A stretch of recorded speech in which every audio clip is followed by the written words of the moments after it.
Exodus 1 verse 16.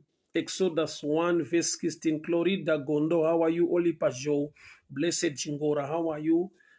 Snippers Mayor, how are you doing? God bless you. Magadiko Amadzangu, I hope I find you. I need to share a text with you, Manero Ano.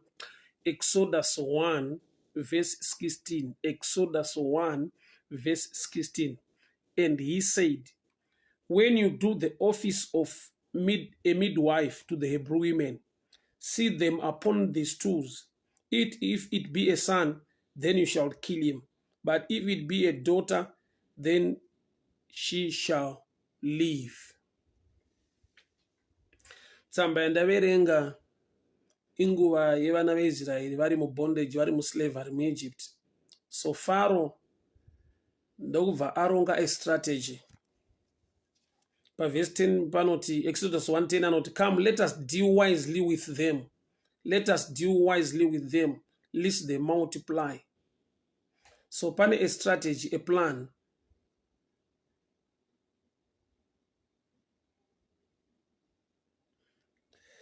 Okay, it's fine. So Exodus 1 verse 16. Vananyamukuta, a midwife, they've been assigned kuti endai munouraya vanakomana vese vachaberekwa. Endai munouraya vanakomana vese vachaberekwa. The assignment was given kuma midwife ananyamukuta. Ndine prayer ndo ndite newe manero ano. Ndine spirit adati fight manero ano. Mweya unorwa newe, une nguva yaunoronga, unodila newe wisely, in a manner, in a way, yekuti unogona kunonoka kuzviziva, ukapedzisira waakomodata problem iyoyo mulife mako, nekuda kwekuti ananyamukuta midwife, they were trained to help munhu paanodeliver kuti ave nemwana. So physically training, they were trained to help kuti munhu adeliver. So nekuda that training, kuti vari so professional to help, munhu wese ane pamwiri unongotrusta nyamukuta kuti anondibatsira kuti ndibate mwana wangu muruoko. But pano now Pharaoh nokuti ari kuti let us deal with them wisely. Zvoreva kuti haashandise enemy to kill the children or the sons of the people of Israel. Unoshanda nevari trained, vakagamuchirwa, vanofarirwa. I've realized this in life. Kune munhu waunogona kusangana naye over azvikava with a covering yekuita sekunge munhu akanaka ari right with a good character, a good person. Then after some time otozoona kuti munhu uyu haana kuuya for my good into my life, akauya for my downfall. But uriwo ukamaaccommodata, ukamufarira, ukamugamuchira, ukaita open up a lot of things mulife mako, uchishare naye semunhu ava mulife yako, sehama, seshamwari. Apo mweya yechina inenge yaronga kuti let us deal with this person wisely, to an extent yekuti tinounza nyamukuta kumunhu ane nhumbu kuti auraye mwana wako, kwete kuti akubatsire kuti uve nemwana. But nyamukuta hauye aine that tag yekuti have come to kill or to destroy. Anouya ne that tag yeprofessionalism yekuti have come to help you deliver your own child.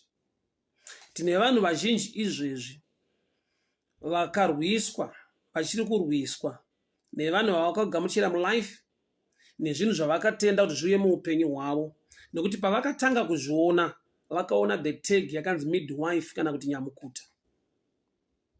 Kune vanhu muupenyu nhasi vadestroyiwa, vachiri kudestroyiwa, vachiri kurwiswa, kwete nemunhu wekure, but nevanhu vavakaunza mulife, nekuti vanhu ava vakava vaine a tag. Alright, ngatibvise panoti mid tosiya pakanzi wife.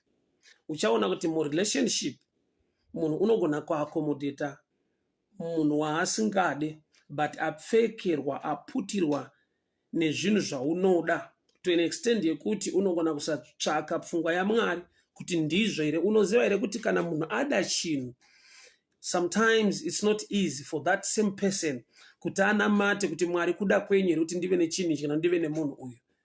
Chinonzi rudo chiri mumunhu chine a danger, chinonzi rudo chiri mumunhu chine a danger yekuti zvishoma zvaunogona kuzopfugama unamata kuti Mwari, is this the right person?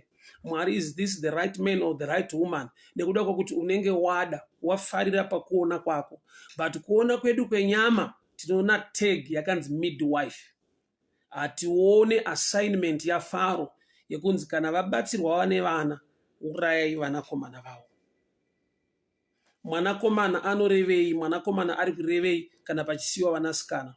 That was a picture ye destiny yevana veIsrael. A picture ye destiny yevana veIsrael. Nokuti kubuda kwavo muEgypt kune chekuita nemwanakomana achaberekwa unonzi Moses. Saka Pharaoh spiritually ane kunyumwa uye nekuziva kuti vana ava destiny yavo ine chekuita nemwanakomana kwete nemwanasikana. Saka ananyamukuta vapiwa assignment, vapiwa basa kuti endai munouraya. Go and kill. Go and destroy. Endai munouraya vana. Saka ndati munhu ane nhumbu akaona a midwife anonzwa kufara, anosununguka. Yet uri kusununguka nekufarira munhu ane a spiritual assignment to destroy you, your child, your destiny. But anouya as a professional, anouya ne good take. Hama dzangu ndinoda kuti tinamate nhasi. Chese chatakaunza muupenyu hwedu, nerudo rwedu, nekuchifarira chaakudestroya upenyu hwedu. May the Spirit of the Lord, may the power of the Holy Ghost chitibatsire kubuda mumusungo wakadai. Baba, ndiri kunamata manero ano. Every midwife wandaka accommodate nokuti ndaiva nepamwiri nekuti ndakatarisa a tag neuprofessional wake ndikamugamuchira muupenyu hwangu kuti aite sekunge anondibatsira, asi ane assignment spiritually to destroy me. Oh Lord, help me.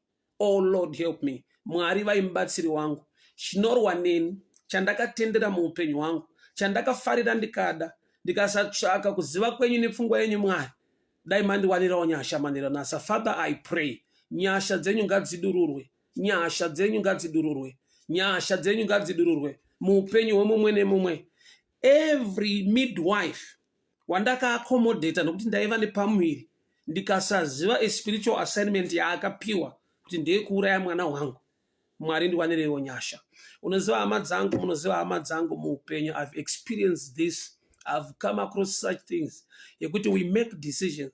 Tinogamuchira nekufarira ma-problems edu nokuti hauye sema-problems. Tinogamuchira nekufarira ma-enemies muupenyu hwedu, but hauye sema-enemies. Tunoona a tag yakangonzi love, relationship. But at the end of the story, uchaona kuti nyamukuta haasi kuita basa raanofanira kuita raakadzidzira, auya kuzouraya mwanakomana ane chekuita nedestiny nekubuda kwevana veIsrael muEgypt. Handiziva ndiri kutaura naye. Now it's beyond your power kuti munhu iyeyo zvinhu izvozvo zvibve muupenyu hwako. Zvagara for a long time, wakazvitambira ukazvigamuchira, zviri kukufaita from within. But ndoda tinamate Mwari vatipe nyasha. Ndoda tideclare Mwari vatipe nyasha. Ndoda tinamate Mwari vatipe nyasha, Mwari vatirwire. Baba madekwane ano, mutsvene wenyasha wakatendeka wakarurama. Nhumbu yandiri kuzotakura Baba, nhumbu yandakatakura Jehovah, destiny yamakaisa muruoko rwangu, assignment yamakaisa muruoko rwangu. Hakuna muvengi une kuronga kwawakaipa kuchaita kuti mimba isvodze, mwana uyu asabatike. Baba, ndiri kunamata, makandidana nechikonzero kuti ndive izwi, ndishumire vana venyu vaponeswe, vadzikinurwe. Ndiri pano senziyo yenyu. I surrender unto you, Holy Spirit. Use me as a vessel unto honor for the glory of your name. Nokuti muri mutsvene makatendeka, nokuti mune nyasha makarurama, nokuti munogona munotida Baba. Hakuna wakafanana nemi Mwari. Tiwanirewo nyasha mutidzikinure. Ndiri kunamatira protection, blessing and favor muupenyu vana venyu. Chamakabatisa muruoko rwake, chamakadyara maari Baba, chipei kukunda nekubudirira. Every plan of Pharaoh against my destiny, against my career, against my family, I come against it in the mighty name of Jesus. Every plan of Pharaoh to kill the son, to kill the child, to kill my destiny, to destroy my future. Father, I pray in the mighty name of Jesus. Faro ngaashaiwe simba, vananyamukuta ngavashamisike. Mwari mazviratidza nekuita kwenyu kunodarika kuronga kwevanhu. Muzita raJesu Kristu weNazareta. Amen and amen. Dai Mwari watiwanira nyasha. Jeremiah Mapfumo, God bless you. Chamnoro Akapaso Nyagaya, God bless you. Mwari wakuitire nyasha. Mwari wakuchengete Jeni Mugeza. May the good Lord bless you. Memory Senga, how are you doing? May the favor of the Lord be upon your life in the mighty name of Jesus. Mande bayando roboshia takala basaya. Yeketele boja lega basante rekondia takola mazuga daya. Menta kaze kaliga da barando roboshia takula masande. Hibaka he menta barando roboshia takula basaya. Rada bayase lekete baliga dianta koramasa.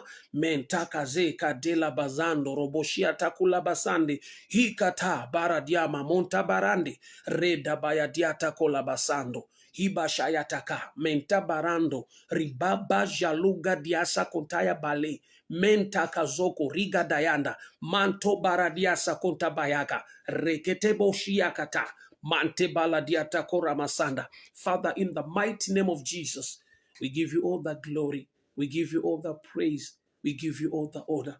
Nokuti makanaka, nokuti makatendeka. Ndataura nyasha kuchengetwa nekugoneswa mupenyu vana venyu.